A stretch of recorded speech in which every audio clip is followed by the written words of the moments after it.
Agar rezeki kita berkah teman-teman, saya menyiapkan ada 16 poin yang harus diperhatikan. Dan satu sama yang lain berkaitan. Yang pertama, yang paling sederhana dan selalu dilakukan bisa, syukur. Bersyukur teman-teman sekalian. Syukuri nikmat Allah. Sering mengucapkan Alhamdulillah. Walaupun mungkin di mata kita sedikit. Walaupun kadang-kadang di mata kita itu adalah hal-hal yang berat atau tidak baik misalnya, itu kurang baik. Seperti orang lapar misalnya, orang haus. Orang anggap itu selalu buruk. Kalau ditanya siapa yang mau lapar, jawabnya nggak mau, gitu kan. Tapi sudah paham belum teman-teman sekalian kalau tanpa lapar nggak enak kita makan. 2 piring makan, kemudian dikasih lagi ayam goreng, kasih apalah di sini Makassar coto, kasih sop saudara, sudah nggak mau. Tapi kalau lagi lapar, nasi sama sambal enak. Jadi makanya kalau lagi lapar, bilang Alhamdulillah lapar. Bukan aduh lapar. Benar gak? Karena kita kalau bilang aduh berarti kita mengeluh. Padahal lapar itu jembatan untuk nikmati makanan. Haus. Alhamdulillah haus. Karena dengan haus nikmat minum. Kita kalau lagi puasa, musim kemarau, kemudian pas buka puasa minum 1 teguk air es, luar biasa nilai. Tapi kalau orang tidak lagi haus, maka dia tidak tahu. Karena kalau kita lagi tidak haus ditawarin sama teman mau minum apa? Minum apa ya? Masih bisa milih. Karena lagi nggak haus. Coba kalau haus kita milih, minta air es yang dingin. Sama dengan capek. Capek itu banyak orang mengeluh. Aduh capek, pulang rumah langsung tidur. Padahal capek itu jembatan untuk menikmati istirahat itu. Coba teman-teman kalau dari pagi sampai malam tidur terus. Malam disuruh tidur lagi, masih bisa tidur? Sudah enggak? Baik, sekarang kalau kita dari pagi aktivitas sampai malam, capek sekali. Kemudian malam tidur 2 jam, 3 jam. Enak enggak? Berarti capek itu sebuah nikmat. Maka semua yang kita lalui sebenarnya nikmat teman-teman sekalian. Nikmat. Cuma banyak orang tidak memahami masalah itu. Makanya dia hidupnya diisi dengan keluh kesah. Keluh kesah. Padahal Allah sudah janjikan dengan berterima kasih, bersyukur, saya tambah. Pasti janji dari Allah. Selalu lisan kita Alhamdulillah, Alhamdulillah, Alhamdulillah. Apa saja. Alhamdulillah. Bahkan seringkali Allah selamatkan kita dari keburukan justru karena Allah sayang dengan kita. Mungkin kita pas mau keluar hujan lebat. Tak usah kita mengeluh kesah. Karena bila kita keluh kesah hujannya tetap turun. Gitu kan? Baik. Pasti ada hikmah di belakang itu semua. Sangka baik dengan Allah SWT. Ada seseorang pengusaha di Jerman. Kisah nyata. Dia mau naik pesawat. Telat ke bandara 15 menit saja. Pesawat masih ada. Kemudian tiba-tiba saja ditutup counternya. Pengusaha di bisnis kelas. Paspornya pun businessman. Biasanya diprioritaskan. Enggak. Kata orang konternya nggak bisa lagi. Muslim ini, orang muslim. Kisah nyatanya di Eropa pada saat itu. Kemudian dikatakan, tolong bantu saya ada meeting. Saya harus ketemu. Ini meeting sekian banyak, sekian miliar dolar. Oh nggak bisa. Udah nggak bisa, konter sudah tutup. Dia berusaha nggak bisa. Akhirnya tunda pesawat setelahnya 4 jam selisihnya. Baru dapat penerbangan lagi. Dia sambil duduk, dia batalin, dia menyesali segala macam. Subhanallah, dia tiba-tiba berbalik dari penyesalan menjadi bersyukur. Gara-gara apa? 15 menit setelah take off pesawat diberitakan pesawatnya jatuh. 15 menit setelah itu jatuh. Tadinya dia berkeluh kesah, dilihat berita di TV langsung dia mengatakan Alhamdulillah saya nggak ada di pesawat pada saat itu. Kuasa Allah. Semua punya hikmah. Kita harus bersangka baik. Kata Nabi SAW, Allah berfirman, Ana inda dhanni abdi bi. Saya sesuai dengan prasangkaan hamba-hambaku. Sangka baik dengan Allah. Allah pasti menyiapkan sesuatu yang baik buat kita. Gak mungkin buruk teman-teman sekalian. Bahkan hal yang kita anggap buruk pun untuk kebaikan buat kita sebagaimana sudah saya kasih contoh-contoh tadi. Allah Subhanahu wa taala menyebutkan dalam surah Saba, surah nomor 34 ayat 15, dalil tentang syukur. A'udzubillahi minasyaitonir rajim. Innama ta'buduna min dunillahi awthana wa takhluquna ifka. Sesungguhnya semua yang kalian sembah selain Allah adalah berhala-berhala. Dan kalian dusta dalam hal itu. Misal orang sembah berhala, patung. Dia bohong itu. Dia yang pahat, dia yang warnain. Kalau rusak dia yang perbaiki. Lalu dia panggil Tuhan. Kata Allah itu bohong. Jimat, kain, kertas, dijahit-jahit, digantung di badannya. Baru dia bilang itu bisa berikan manfaat. Padahal dia lebih besar dari jimatnya. Bagaimana bisa dia berfaham seperti itu? Atau apalah ya. Khurafat-khurafat yang tidak masuk di akal. Semua itu kedustaan kata Allah. Muka bumi ini teman-teman semuanya sudah diciptakan sama Allah dengan keamanan dan ketentraman. Manusia yang besar-besarkan itu. Seperti contoh misalnya di kampung-kampung kita sering orang kalau lewat di jembatan, oh di sini ada buaya putih. Ada inilah, ada itulah. Bohong, nggak pernah ada beritanya. Dari mana ada buaya putih ini? Tapi diberitain begitu. Nanti dibumbu-bumbuhin, jadi masalah. Padahal tidak ada apa-apa di situ. Itu buminya Allah, sungainya Allah, tanahnya Allah, nggak ada sama sekali. Seorang mukmin mau hidup di hutan, mau hidup di lautan, di atas gunung, semuanya aman, tentram. Allah jaga ini semua dengan malaikatnya. Cuma syaitan menakut-nakuti dia. Ya? Orang-orang Arab jahiliyah dikatakan dalam sebab turunnya surah Jin, itu mereka Kalau jalan perjalanan kemudian tiba di sebuah lembah, penjaga atau pemimpin kafilahnya membawa setengah bekal makanan, bawa di lembah baru mengatakan, wahai penjaga lembah, ini setengah bekal kami, jangan ganggu kami. Kata Allah, fazaduhum rahaqa. Maka syaitan di sekitar lembah itu makin kerjain mereka. Padahal tidak ada apa-apa sebelumnya. Jangan berlebihan. Kuasa Allah. Kita dibuat tenang, aman. Nikmatin yang halal, kerjakan perintah, tidak ada yang ganggu. Mustahil. Sudah kuasa Allah. Dikatakan di sini, innal ladzina ta'buduna min dunillahi la yamlikuna lakum rizqa. Semua yang kalian sembah selain Allah tidak memiliki sedikit pun rezeki buat kalian. Fabtagu indallahir rizq. Maka hanya sembahlah Allah saja dan minta rezeki kepadanya. Wa'buduhu washkurulah. Tunduklah padanya dan juga bersyukurlah kepadanya. Ilaihi turja'un. Hanya kepadanya kalian akan dikembalikan. Saksi bahasan kita, washkurulah, nikmati dan syukuri. Yang kedua teman-teman sekalian adalah dari 16 poin, berinfak dan bersedekah. Ini sering saya ingatkan dalam pengajian saya. Mungkin teman-teman yang mengikuti di YouTube sudah sering dengar kalimat ini. Maka saya ingatkan kembali. Kita berbeda orang Islam dengan sistem kapitalis. Kapitalisme mengatakan bahwasanya menabung pangkal kaya. Kalau Islam beda. Islam tidak mengatakan menabung pangkal kaya. Berinfak pangkal kaya. Beda konsepnya. Nabung berarti tidak dikeluarkan. Infak berarti keluarkan. Tidak bisa ketemu ini. Makin banyak kita keluarkan di jalan Allah, makin banyak rezekinya. Itu rahasianya. Kalau kapitalis tidak. Makin sering nabung makin kaya. Karena secara hitung-hitungan bertambah di rekeningnya. Seperti itulah. Padahal sebenarnya pemahamannya berbeda. Dalam sebuah hadis Bukhari, kata Nabi SAW, Allah berfirman, ya ibna Adam, anfik alik. Wahai anak Adam, berinfak di jalanku, aku akan berinfak untukmu. Teman-teman, Allah ini menjanjikan kepada kita, kalau kita memberikan kepada Allah atau berinfak di jalan Allah, banyak sekali manfaatnya. Ada hadis Bukhari Muslim berbunyi, setiap hari Allah turunkan 2 malaikat. Yang khusus berdoa. Yang satu mengatakan, ya Allah, lapangkan rezekinya orang yang berinfak. Dan yang satu mengatakan, ya Allah, sempitkan rezekinya orang yang pelit. Perhitungan, Allah nggak akan kasih. Kemudian juga teman-teman sekalian, Allah membalas setiap infak kita itu minimal 10 kali lipat loh, 1000%. Kalau di masjid ini misalnya, ada seseorang datang, orangnya kita kenal secara nasional, kemudian punya perusahaan besar, kemudian jelas ya, usaha-usahanya jelas segala macam, dan produk yang dijual juga menguntungkan, lalu dia tawarkan ke kita, nih siapa yang ikut investasi, misal 100 juta, dia dapat akhir bulan 100%. 100%, jadi 200 juta. Kita sudah kenal orangnya, tahu perusahaannya, tahu produknya.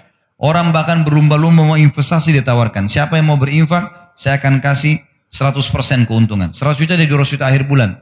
Saya yakin orang berlumba-lumba untuk ikut. Allah memiliki perusahaan depan mata kita, tanda kutip ini, tanda kutip. Jangan disalahpahami kalimat perusahaannya. Allah memiliki ciptaan yang kelihatan depan mata. Pohon-pohon ini, kita sendiri, udara yang kita hirup, matahari yang terbit. Ini jelas depan mata kita produknya Allah ini. Allah janjikan teman-teman, siapa yang investasi di jalan saya janjikan 10 kali lipat minimal. Di dalam Al-Quran dikatakan, a'udzubillahi minasyaitonirrajim, man ja'a bil hasanati falahu asyru amthaliha. Siapa yang melakukan satu perbuatan kebaikan diantaranya sedekah, Allah akan ganti 10 kali lipat, 1000%. Kalau kita keluarkan teman-teman sekalian 1 juta, udah ada 10 juta itu. Tinggal nunggu saja. Tahu teman-teman para sahabat setiap hari kerjanya apa? Mereka bawa duit di kantong-kantong, di wadah sekolah kita sekarang. Cari orang miskin. Waktu ditanya, apa yang kalian buat?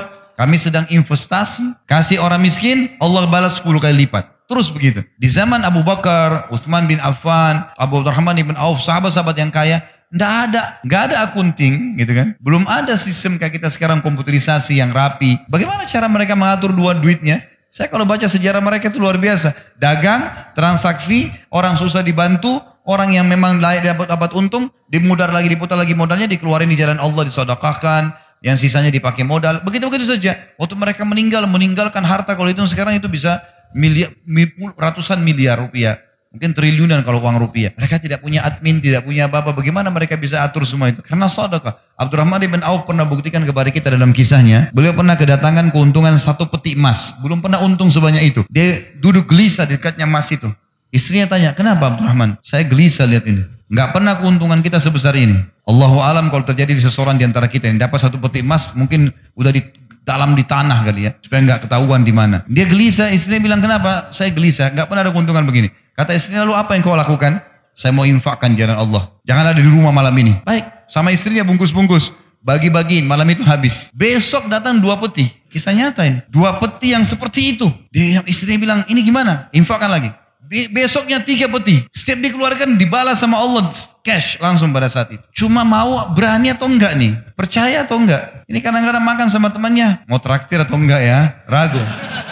Kadang-kadang tunggu temannya pegang dompet baru bilang, saya aja nggak apa-apa. Oh nggak apa-apa temannya. Oh ya sudah dibayarin nggak apa-apa. Sering-sering ya. Pesannya sering-sering gitu. Ini salah ini. Di jalan Allah 10 kali lipat. Praktekin. Ini rumus yang sederhana. Infak, Allah bilang di jalanku, aku akan balas infakmu itu. Pasti lebih banyak. Dalam hadis Bukhari, kata Nabi SAW, orang sebelum kalian ada 2 orang, dua-duanya bersahabat. Dua-dua punya kebun. Musim kemarau. Nggak ada hujan sama sekali. Kata Nabi SAW, ini si A sama si B, dia disebutin namanya. Kata Nabi SAW, salah seorang dari mereka, kita anggaplah misalnya A sama B, si B ini. Dia bilang, saya melihat ada awan lewat di atas kebun saya, dan saya dengar suara mengatakan, turunkanlah hujan di kebunnya si Fulan, temannya dia di sebelah. Maka dia bilang, saya bingung, kenapa ada suara dari awan? Saya ikutin, ini hadis sahih riwayat Bukhari, penyampaian Nabi SAW. Kata Nabi SAW, dia pergi kebun temannya. Ternyata betul hujan turun cuma di situ saja. Yang lain enggak, musim kemarau. Lalu kemudian dia tanya temannya, apa yang kau lakukan dengan kebunmu? Dia bilang, hasilnya kebun ini saya bagi 3. Hasilnya saya bagi 3. Sepertiga saya infakkan dulu jalan Allah. Sepertiga saya pakai untuk kembali modal. Sepertiga saya pakai buat kebutuhan keluarga saya. Kata temannya, pantas kau dapat ini. Ada ipar saya di Ternate. Teman-teman saya pernah datang ke sana. Pulang ceramah jam setengah 12 malam. Suara rumahnya masih pakai seng di belakang. Ternyata ada suara kayak batu besar. Pang gitu ribut. Saya kaget. Dia ketawa. Dia bilang itu mangga jatuh. Mau coba? Iya. Orang Ternate bilang ini mangga madu. Ya. Saya nggak tahu di Makassar kita bilang apa tuh. Di Jakarta mana lagi katanya. Ada titik-titik madunya di dalam. Coba ya coba. Memang manis sekali. Masya Allah saya makan sama dia. Saya bilang besok pagi saya mau lihat pohonnya. Ya silahkan. Terus dia bilang pohon ini sepanjang tahun berbuah terus. Saya bilang kok bisa? Dikasih bibit. Dia bilang enggak. Saya biarin aja begitu. Pokoknya dia sepanjang tahun berbuah. Biasanya kan mangga kita tahu setahun sekali kan. Paling maksimal setahun 2 kali itu sudah luar biasa. Besok pagi habis sholat subuh di masjid saya keluar. Saya ke rumahnya saya pamit ke belakang. Ternyata pohon itu cuma pendek, mungkin cuma 3 meter, seperti mungkin tiang masjid ini. Kemudian buahnya banyak sekali, sampai mau jatuh ke paving bloknya itu. Cuma pohon itu, setengah pohon masuk ke rumahnya, setengah pohon melintang keluar temboknya gitu. Terus dia keluar, dia bilang, tiba-tiba kayak Allah kasih jawaban ke saya, dia bilang, ini setengahnya yang masuk ke sini saya pakai buat saya sama keluarga. Kalau ada tamu datang saya kasih. Yang keluar itu saya nggak pernah ambil. Siapa saja boleh ambil, silahkan. Saya bilang itu rahasianya kenapa berbuah sepanjang tahun. Coba pertemukan dengan antum di sini, dibungkus plastik, ya. Anaknya saja lihat nggak boleh. Anaknya nggak boleh sentuh. Jangan sentuh ya nak, nanti kalau sudah masak. Kadang-kadang subhanallah ada orang pelit sekali. Dia beli makanan favorit masuk di kulkas, anaknya nggak boleh sentuh, istri yang nggak boleh sentuh. Wah luar biasa nih. Bagaimana bisa Allah kasih? Maka mulai sekarang harus royal di jalan Allah. Dalam masalah infak teman-teman jangan perhitungan. Itu investasi yang tidak akan pernah habis. Allah Subhanahu wa taala mengingatkan dalam Al-Baqarah surah nomor 2 ayat 254 agar jangan menyesal. Karena kalau teman-teman punya rekening 1 miliar, 2 miliar nggak pernah berinfak di jalan Allah, pada saat meninggal teman-teman demi Allah akan menyesal. Coba dulu saya kasih masjid ini ya. Coba dulu saya kasih pesantren ini ya. Coba dulu saya beliin Quran ya. Udah telat. Udah nggak bisa lagi. Iya kalau ahli waris kita bangun di masjid. Kalau enggak. Kalau mereka pakai buat kebutuhan mereka saja. Gitu. Allah berfirman. A'udzubillahi minasyaitonirrajim. Ya ayyuhalladzina amanu anfiku mimma razaqnakum min qabli an ya'ti yawmun la bay'un fi wala khullatun wala syafa'ah. Wal kafiruna humul zalimun. Hai orang-orang beriman. Infakkan. Keluarkan. Jangan perhitungan di jalan Allah. Apa yang kami jadikan rezeki buat kalian. Sebelum datang hari, tidak ada transaksi, nggak ada persahabatan, tidak ada lagi pertolongan. Dan orang-orang kafir mereka adalah orang-orang yang zalim. Memberi teman-teman berikan yang terbaik. Jangan pakai istilah daripada. Daripada makanan rusak di kulkas kasih aja orang. Nanti rezeki juga daripada ini. Mau dapat ikan paus pakai kapal tanker. Jangan pakai pancing kecil. Celengan masjid lewat rumahnya Allah loh ini. Lewat celengan korek kantong yang paling kecil. 2.000, 1.000. Kalau ada 500 koin 500 dikasih masuk di masjid. Baru luar biasa cerewetnya. Minta kesehatan, kekuatan, keturunan. Selamat dari neraka. Masuk surga. Minta jodoh yang cantik, yang gagah. Wah ini. Ini kalau malaikat diizinkan cambuk sudah dicambukin. Dalam surah Ibrahim, surah nomor 14. ayat 31 sampai 34 Allah juga berfirman, A'udzubillahi minasyaitonirrajim.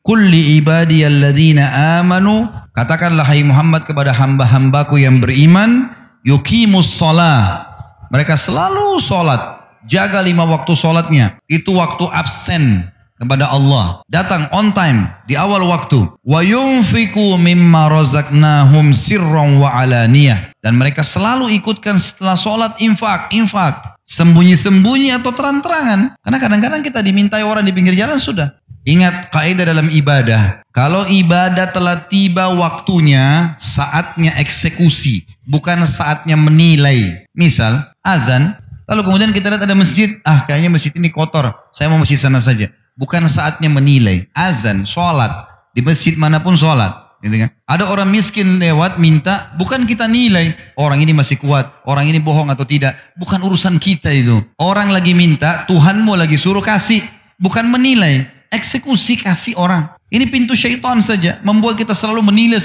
Lalu kapan kita lakukan? Siapa orang yang kita anggap paling layak? Sementara berinfak boleh kepada orang kaya. Sekarang saya kaya, adik saya kaya, lalu saya mau kasih dia uang, bolehkah? Boleh. Infak tetap pahala. Apalagi kalau dia orang miskin. Tidak selamanya infak itu kepada orang miskin. Kita boleh memberikan makan orang lain, memberikan hadiah pakaian, walaupun dia orang kaya, gak ada masalah. Nabi SAW mampu dan beliau menerima hadiah. Kemudian dikatakan min qabli an ya'tiya yaumun la bay'un fihi wala khilal, sebelum datang hari di mana kalian akan menyesal karena enggak ada lagi transaksi.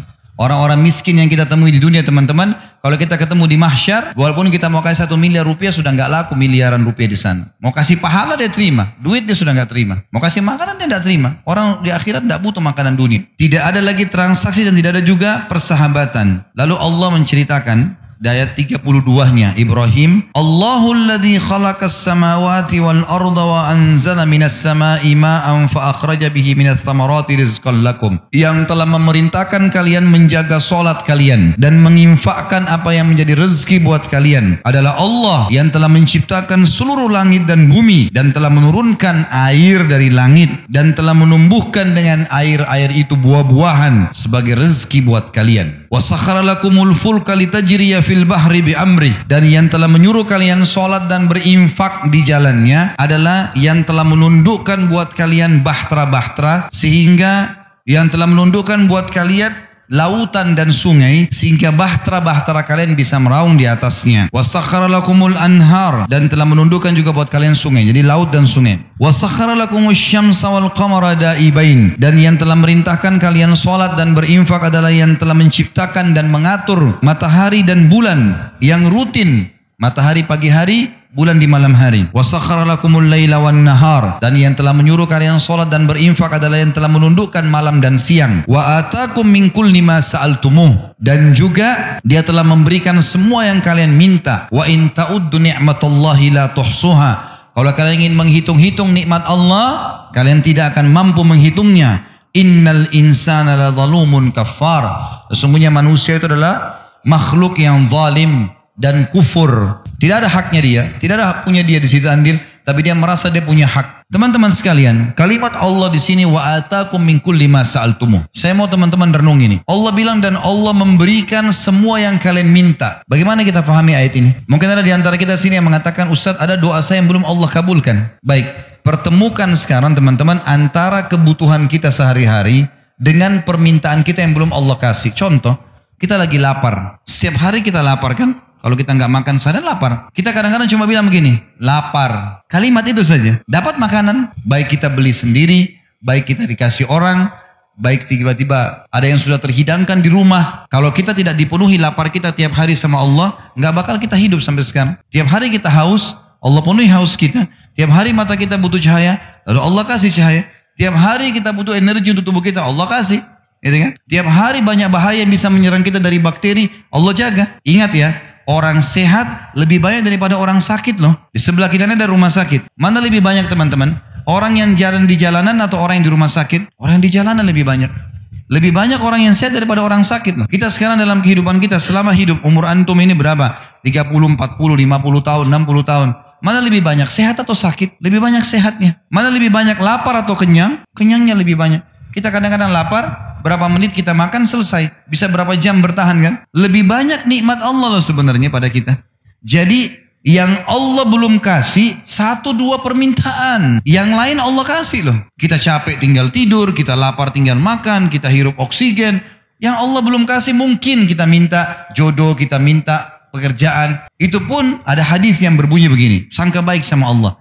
Kata Nabi SAW, kalau Allah mendengar doa yang indah dari hambanya, maka Allah sengaja terlambatkan jawabannya agar dia tetap dalam doanya. Misal gini, kita berdoa, ya Allah, zat yang di malam hari kita sujud, kayak tadi cerita orang Mesir itu misalnya, ya Allah, zat yang maha kuat, maha perkasa, yang turun dari ke langit bumi sepertiga malam, yang mengizinkan saya mengucapkan kalimat-kalimat saya ini. Kita mengucapkan puji-pujian kepada Allah, kita memohon. Allah tahu itu doa mulia. Allah tunda 2-3 hari baru dikasih.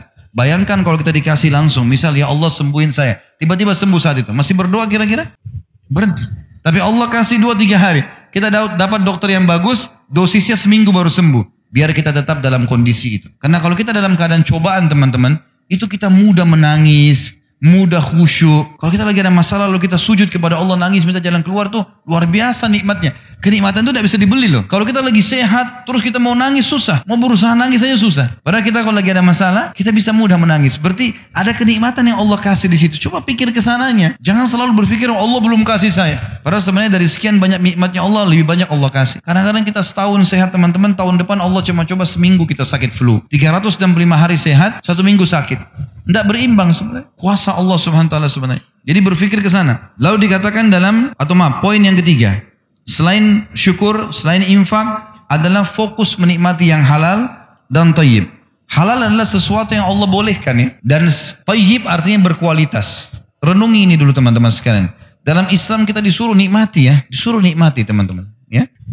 Kalau misalnya ada seseorang di antara kita masuk ke supermarket, dia mau beli anggur. Ada anggur harganya 100.000 per kilo, itu kualitas A. Ada anggur yang satu lagi kualitas B harganya 50.000. Kalau kita beli yang A dengan niat mau menikmati apa yang Allah kasih dan kita mampu membelinya, bukan mencuri dan seterusnya, maka itu pahalanya lebih besar dibandingkan kita sengaja mau beli yang B padahal kita mampu. Garis bawahi poin itu karena Allah suruh kita nikmati. Ya, hadis sahih riwayat Abu Daud, Innallaha yuhibbu an yara athara ni'ami 'ala 'abdi. Allah suka sekali melihat bekas nikmatnya pada hambanya. Allah mau kita pakai baju bagus. Allah mau kita berpenampilan bersih. Allah mau kita punya rumah bagus, kendaraan bagus. Allah mau itu. Tapi jangan berlebihan. Berlebihan namanya mubadzir. Perhitungan namanya bakhil. Nggak boleh dua-duanya. Mubadzir dosa besar, bakhil dosa besar. Kita berada di tengah-tengahnya. Penuhi segala sesuatu karena kebutuhan, bukan karena keinginan. Kita kalau lagi lapar teman-teman butuh. Lapar kan sinyal dari Allah supaya kita makan. Tubuhmu lagi butuh makanan. Makan yang terbaik pada saat itu. Gak masalah. Masih 1 piring, masih lapar, makan 2 piring. Gak ada masalah. Gak dilarang dalam Islam. Tapi pada saat itu memang kebutuhan. Jangan keinginan. Keinginan tidak akan selesai. Dan jangan terpengaruh dengan prinsip syaitan. Ini ada syaitan membisikkan pada manusia dengan kata-kata yang haram aja susah apalagi yang halal. Ini gak boleh. Semua yang haram itu teman-teman, ambil dari saya kalimat ini penting ya. Kalau ada di antara anda yang hadir sini bermaksud untuk mengambil sesuatu yang haram, ingat, sesuatu yang kita ambil dari yang haram, makanan, minuman, pakaian, apa aja lah, efek jerahnya dalam Islam lebih berat daripada perbuatannya loh. Misal, ada orang buat nota palsu 100.000, bohong dia palsukan 100.000 rupiah. Nanti Allah akan hukum dia masuk rumah sakit 10 juta biayanya. Karena dia curi 100.000. Fikirkan baik-baik teman-teman, semua perbuatan yang haram, efeknya lebih berat daripada perbuatannya. Jangan dibuat yang haram itu.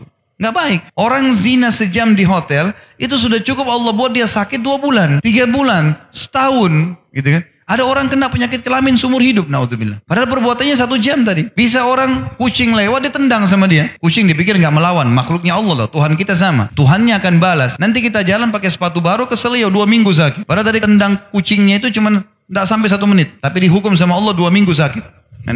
Dan seterusnya. Ada orang subhanallah mungkin dia hanya lihat sesuatu yang haram sebentar saja. Sudah cukup Allah buat lehernya keselionan. Ada orang banyak salahkan bantal di Indonesia. Apa salahnya bantal?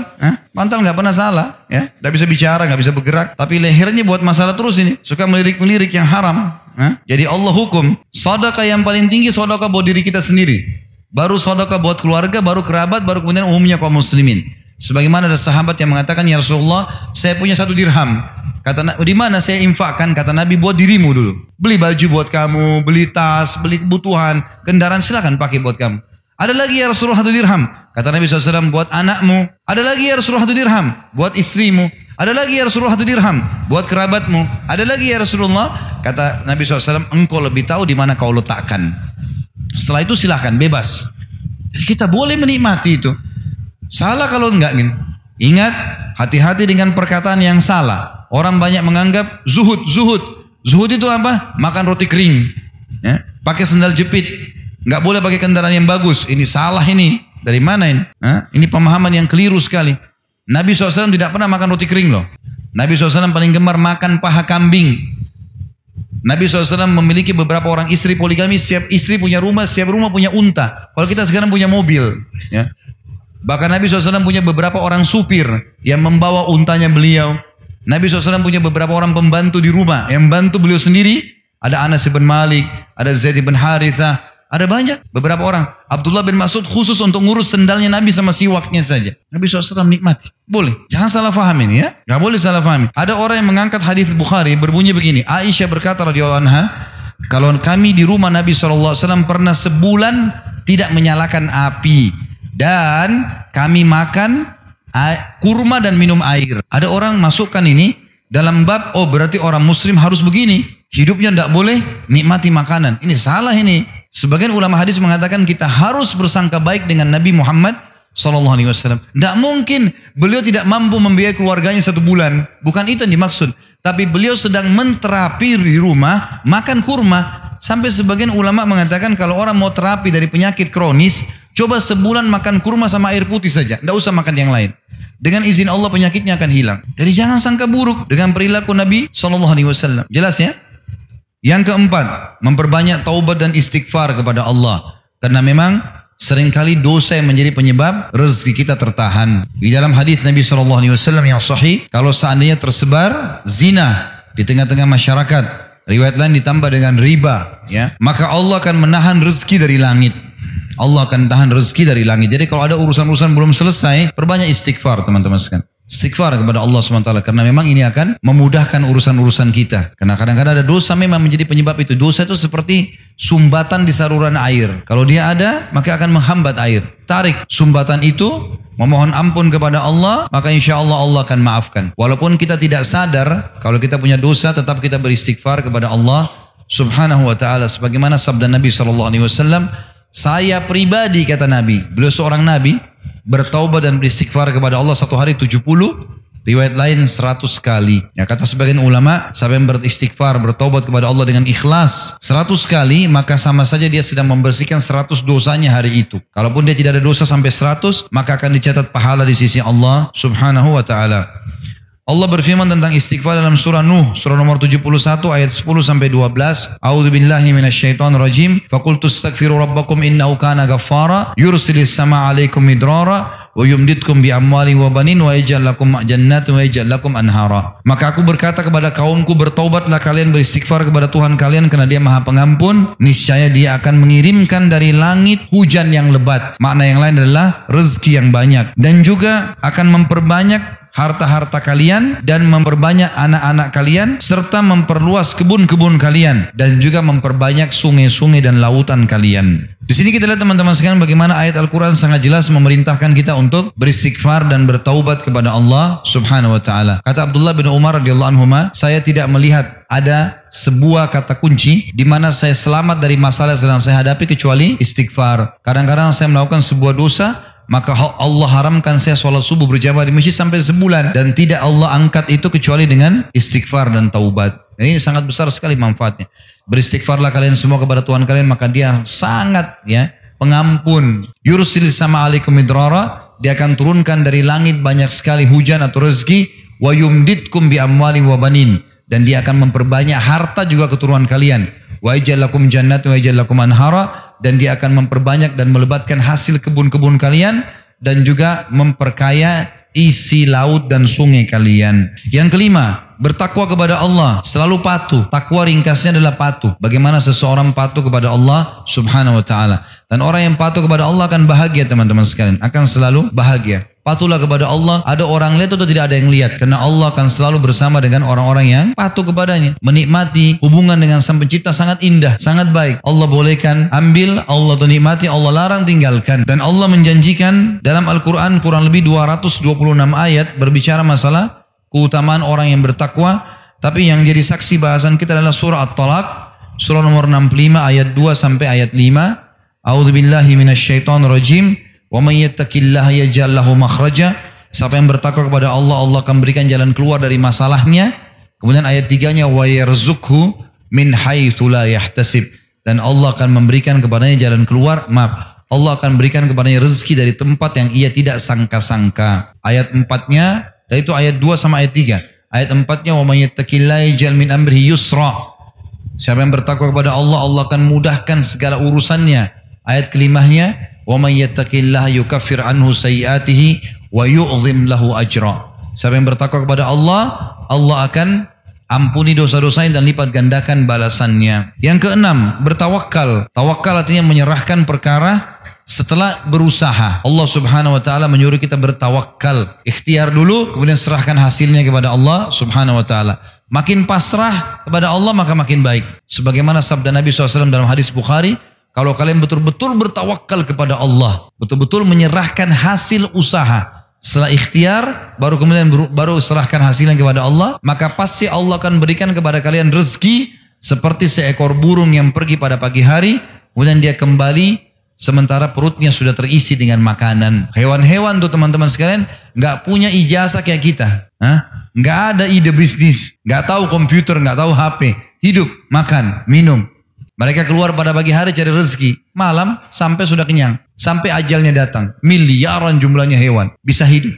Semut di lubangnya bisa hidup. Bagaimana kita manusia yang memang dianggap makhluk yang paling sempurna. Fi ahsani taqwim. Kemudian punya ketakutan-ketakutan. Ya, terhadap rezeki yang sedang Allah siapkan. Dalilnya tadi surah At-Talaq ayat 3. Surah nomor 65. Wa may yatawakkal 'alallahi fahuwa hasbuh.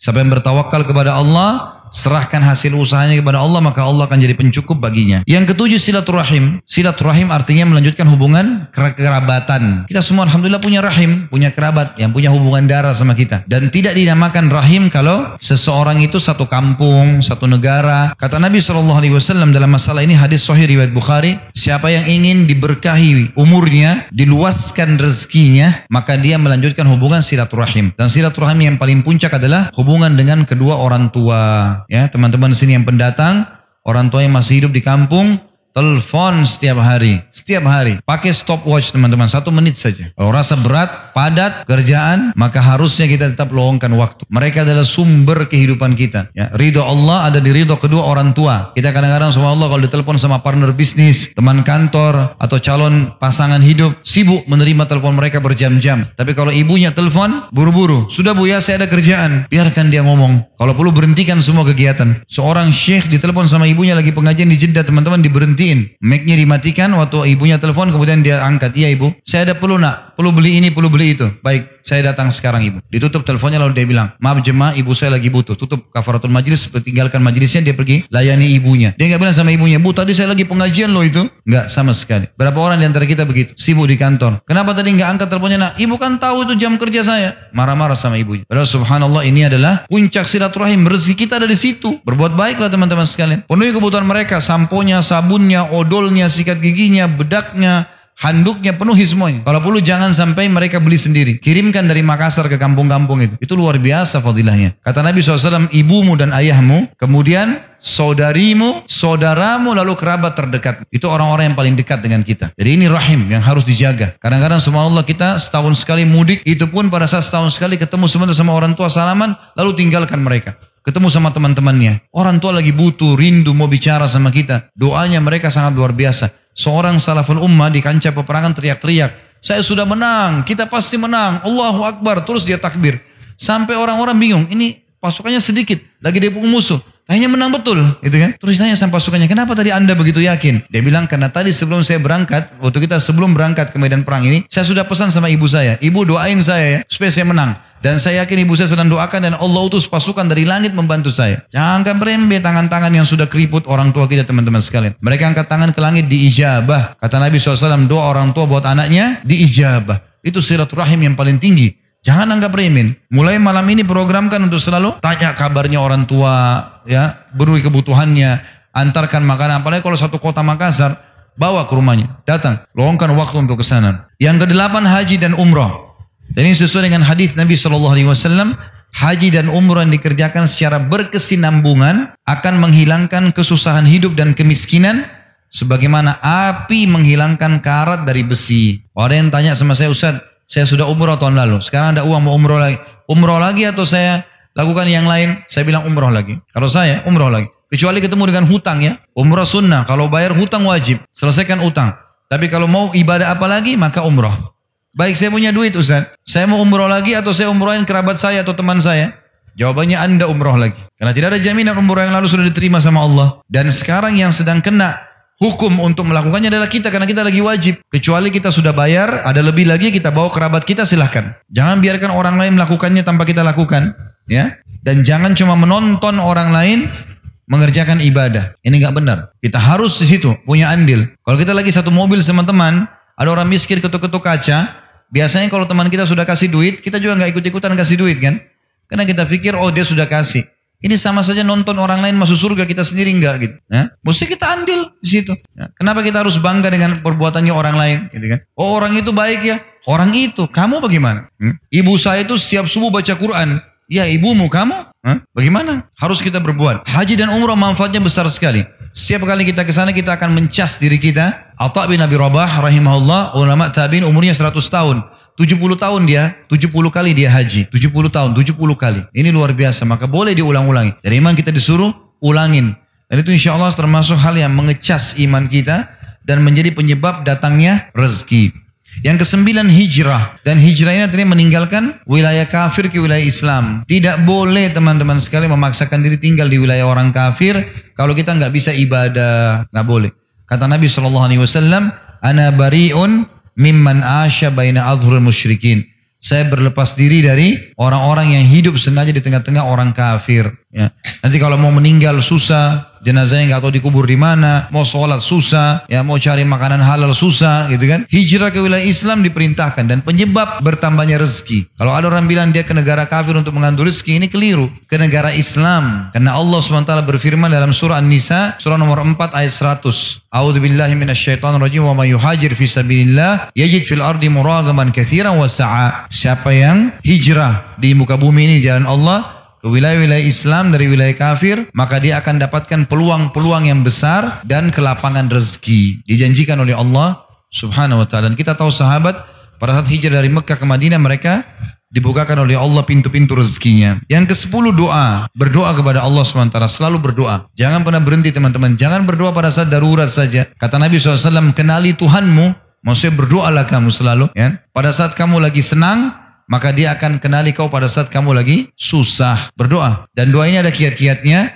Yang pertama, ikhlas kepada Allah SWT tentunya. Harus tulus, jangan kena riya, jangan karena mau dipuji oleh orang lain, atau karena mengejar masalah-masalah dunia. Kemudian yang kedua, harus dimulai dengan tahmid dan salawat. Alhamdulillah, wassalatu wassalamu ala rasulillah. Sesuai dengan sabda Nabi SAW, kullu amrin la yabda' bismillah fahuwa aqta. Semua perkara yang tidak dimulai dengan memuji Allah atau nama Allah, maka dia terputus dari rahmat. Kemudian hadis yang lain juga, doa yang tidak dimulai dengan salawat kepadaku, pada Nabi Muhammad SAW, maka akan terhijab. Jadi poin pertama ikhlas, yang kedua memulai dengan memuji Allah dan salawat pada Nabi SAW. Yang ketiga, menggunakan asma husna, nama-nama Allah dan sifat-sifat yang mulia, seperti ya Ghafurik firli ya Tawwab tub alayya, sebagaimana firman Allah SWT, a'udzubillahi minasyaitonir rajim, walillahil asmaul husna fad'uhu biha. Dan Allah memiliki nama-nama mulia, maka gunakanlah dalam doa-doa kalian. Yang keempat, tidak tergesa-gesa dalam ucapan dan dalam menunggu jawaban. Sabar,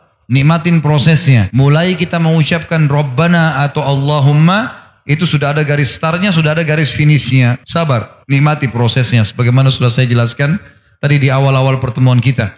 Kata Nabi SAW, yustajabu li ahadikum malam ya'jal. Diterima doa seseorang di antara kalian selama dia tidak tergesa-gesa. Kata para sahabat, wa kaifa ya'jal ya Rasulullah? Bagaimana cirinya orang tergesa-gesa itu? Kata Nabi SAW, yaqulu da'utu wa lam yustajabu li fatarakat du'a. Dia bilang, saya sudah berdoa belum saya lihat jawabannya, lalu dia tinggalkan doa. Yang kelima, dia yakin, harus yakin diterima. Kata Nabi SAW, ud'u Allah muqinuna bil ijabah. Ud'u rabbakum muqinuna bil ijabah. Berdoalah kalian pada Tuhan kalian dengan yakin Allah terima. Fa innallaha la yaqbalu du'a min qalbin ghafil. Karena Allah tidak akan menerima doa dari hati yang lalai. Kalau cuma sekedar seperti orang kumur-kumur atau rutinitas saja, maka ini tidak dikabulkan oleh Allah. Tapi renungi, resapi. Allah memahami semua bahasa. Sampaikan. Yang keenam, memaksimalkan waktu-waktu mustajab doa, seperti sepertiga malam pada saat hujan lagi turun, ya. Kemudian antara azan dan iqamah. Kemudian juga doa orang tua buat anak, doa anak untuk orang tua, doa muslim untuk muslim yang lain. Ini semua adalah mustajab doa. Ya. Baik, kemudian yang ke-11 teman-teman adalah kiatnya nikah. Nikah. Kalau orang nikah karena memang meminta agar Allah SWT menjauhkan diri dari yang haram, maka ini termasuk pintu rezeki. Pintu rezeki. Kata Nabi SAW, 3 orang yang pasti Allah kasih rezeki. Pasti. Yang pertama adalah mukatib. Mukatib adalah seorang budak sahaya yang mau bebaskan dirinya. Dia berkata pada tuannya, saya mau bebas. Tuannya bilang, baik, kamu bayar 10 juta. Lalu kemudian dia bilang, baik, saya cicil sebulan 1 juta. 10 bulan saya bebas. Kata tuannya, baiklah. Ini namanya mukatib. Ini pasti Allah kasih rezeki karena dia mau bebas dari keterbudakannya. Yang kedua adalah mujahid. Walaupun dia keluar dengan baju di badan, Allah akan penuhi kebutuhannya. Dan yang ketiga, seseorang menikah karena takut terjerumus pada yang haram. Jadi yang bujang-bujang harus segera menikah. Yang sudah menikah, sudah nikmati. Ya. Jangan tambah dulu. Nikmati dulu. Ya. Tapi yang belum menikah ini jangan hubungkan antara nikah sama prestasi dunia. Tidak ada hubungannya. Ibadah nggak ada hubungannya sama prestasi dunia. Kalau harus sarjana dulu, harus punya rumah dulu, harus punya mobil dulu, ini terlalu lama. Terlalu lama. Orang-orang tua juga begitu. Jangan terlalu tahan-tahan anaknya. Nggak ada hubungannya. Ibadah. Saya punya teman-teman pada saat saya masih kuliah. Masya Allah saya tahu mereka menikah, tapi prestasinya bagus. Nggak ada masalah sama sekali. Bahkan kita temukan banyak orang-orang yang sudah praktekin teori ini. Mereka nikahkan anak-anak mereka. Sementara berjalan pun ya, maka kuliahnya atau sekolahnya, itu Masya Allah. Malah mereka jadi dewasa, mereka jadi bertanggung jawab. Karena terpenuhi gangguan terbesar dari laki-laki adalah perempuan. Gangguan terbesar perempuan adalah laki-laki. Kalau diselamatkan dengan pernikahan itu sangat luar biasa. Kalau saya sering bahasakan di pengajian saya. Tentu ada anak-anak yang Masya Allah. Dia tidak tergoda dengan lingkungan mungkin. Tapi ada banyak yang tergoda. Maka lebih baik kita menambah 1 piring makanan di meja makan kita untuk anak mantu. Sehingga anak kita aman daripada kita membiarkan anak itu melanglang buana di sana sini dan kita tidak mau tahu. Nanti ada hamil di luar nikah, ada memalukan nama keluarga, dan zina berbahaya. Orang tuanya yang tanggung jawab. Ya. Kemudian yang ke-12 adalah ilmu. Dalami ilmunya. Kalau teman-teman mau kembangkan sebuah usaha, ya, dalami ilmunya. Itu saja kok, mudah bisa dipelajari. Misal mau buka usaha fotokopi, pelajari ilmunya, berapa modalnya, kira-kira posisi di tempat yang saya buka di mana, atau mau buka restoran, mau buka butik, tinggal belajar saja. Gampang kok belajar itu. 1-2 hari sudah punya ilmunya kok, tinggal belajar. Nanti lebih dalam lagi dengan praktek lapangan, gitu kan? Maka itu punya ilmu. Imam Syafi'i mengatakan, siapa yang mau dunia dia harus punya ilmu, siapa yang mau akhirat dia harus punya ilmu, dan siapa yang mau keduanya dia harus punya ilmu. Dia harus punya ilmu, ya. Jadi kita harus kuasai. Makanya banyak orang-orang kafir sukses di bidangnya, dia kuasai itu. Dan orang-orang muslim dianjurkan sebenarnya dalam Islam sudah ada ya. Innallaha yuhibbu min abdin idza amila amalan an yutkinahu. Allah sangat suka seorang hamba yang kalau dia lakukan satu perbuatan dia menguasainya. Jadi teman-teman jangan terlalu banyak bercabang, fokus ke satu bidang. Misal contoh dia jual pisang goreng, udah dikemas pisang goreng itu, bagaimana bisa menjadi sebuah pekerjaan profesional? Insya Allah akan terkenal tuh, gitu, akan maju. Asal dia menguasainya di situ. Kemudian yang ke-13 adalah lingkungan, ya, lingkungan dan persahabatan. Ini berpengaruh. Bergaul dan berteman dengan pemalas, kita akan jadi pemalas. Berteman dengan orang yang berprestasi, kita akan jadi berprestasi. Teman-teman maaf, saya kalau yang bekerja di kantoran. Sekarang kalau cari teman yang di bidang kita yang paling rajin. Siapa yang di perusahaan yang suka dapat penghargaan. Datangi orang itu. Tanya kiat-kiatnya. Kenapa dia bisa begitu? Itu kita akan nanti minimal mirip dengan dia. Jangan berteman sama orang yang malas, suka nipu, manipulasi data. Kita akan kena tampiasannya. Manusia mudah terpengaruh. Makanya kata Nabi SAW, Al-mar'u ala dini khalili. Seseorang sesuai dengan agama atau perilaku teman-temannya. Kita kalau bergaul dengan 10 orang pemabuk, kita jadi pemabuk. Kita berteman dengan 10 orang yang hafal Quran, kita akan hafal Quran. Manusia terpengaruh dengan lingkungan. Harus kita bentuk itu. Kalau saya pribadi punya prinsip teman-teman, sahabat saya harus yang lebih prestasi daripada saya. Maka saya tidak pernah mau berteman sama orang-orang bodoh. Misal, bukan penghinaan. Tapi memang kalau saya lihat orang-orang itu jauh dari agama, jauh dari prestasi-prestasi dunia. Untuk apa kita jadikan sebagai sahabat nih? Apalagi kalau pemalas. Kalau dia boleh jadi teman, dia bertanya silakan. Tapi sahabat dekat, tempat kita konsultasi, bicara, musyawarah, gak bisa ini. Harus orang-orang yang lebih berprestasi. Kita akan seperti itu. Saya dari dulu di Madinah saya punya pengalaman teman-teman sekalian. Selalu saya berteman dengan, waktu saya masih kuliah, saya cari teman-teman yang selalu juara satu. Apa rahasianya? Kenapa mereka juara satu? Saya berteman, saya lihat, awalnya saya butuh waktu untuk adaptasi, tapi lama-lama saya alhamdulillah bisa berkembang. Contoh yang lain teman-teman di perusahaan. Islam menyuruh kita berkembang. Kalau ada dua orang jadi OB misalnya, contoh saja, si A sama si B, gajinya 2 juta, 2 juta. Allah akan memberikan kita teman-teman sesuai dengan niat dan keinginan kita loh. Kalau kita mau maju, Allah majukan. Walladzina jahadu fina lanahdiyannahum subulana. Orang yang berusaha menempuh jalan-jalan menuju kami akan mudahkan dia untuk ke sana. Termasuk masalah pintu rezeki ini. Si A sama si B jadi OB. Si A mengatakan sudahlah, saya cukupkan dengan ini, selesai. Maka dia bisa saja sampai 10 tahun jadi OB terus. Kalau si B enggak, misal dia petakan perusahaan itu.